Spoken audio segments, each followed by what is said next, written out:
abatuuze abakozesa oluguudo oluva e Nansana ini okudda e Kabulengwa bakedde kuva mu mbeera olw'oluguudo lwabwe okuba mu mbeera embi. Abatuuze bagamba embeera y'oluguudo luno ebasusseeko nga kino kiviiriddeko n'obubenje okweyongera. Owa bodaboda n'okusajja yagudde wali nga aweesa abaana b'essomero nga batwala ku ssomero. Omwana omu yavuddewo ng'awenyesa omukono, abalala ne babona ebinuubule. Tulina amasomero mangi agali munda, buli kadde tufuna accident.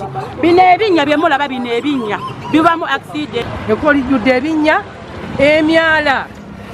Twagala batuzimbire emyala gino n'ekkubo. Ekkubo lituli bubi nnyo. Bano balumiriza obukulembeze mu Nansana obutabafaako. Kanso yayisa ssente ya municipality miliyoni 5.5 okulaba nga ekkubo lino likolebwa okuva waggulu paka eno wansi, naye abakulembeze abali waggulu tebafuddeeyo kulaba nga ssente zikola. Kyebaddidde ssente bazitambuza bazitwale wa ku Mpanga Road. Meya mulimu gwe okulaba nti asupervisinga luno oluguudo lwandibadde lwakolebwa dda, kubanga mu statement ze yagambye nti ssente ezaali zirina okukola wano yazidivertinga n'azitwala ekawanda n'azitwala enabweru. Bwe twogeddeko ne mmeeya w'e Nansana Regina Bakitte ku ssimu agamba ku nguudo ezaayanjulwa mu kanso luno terwaliko. Budget bwetuka kuyisibwa komiti ziba ne recommendations.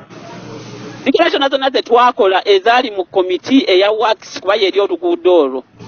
Tewabaira nga lulito lwajula muheeji, olutto lwa muheeji baluyisa mu kadirisa era ffe tetwalumanyaako. Wabula agamba nti okusinziira ku mbeera y'enguudo bw'eyimiridde mu Nansana luno luli yaddeyaddeko. Liri mu mbeera nnungi nga nina kilomita 13 ez'ettaka nga bukya tujja gavumenti yakatwako oni twakatamakinga oni 17%.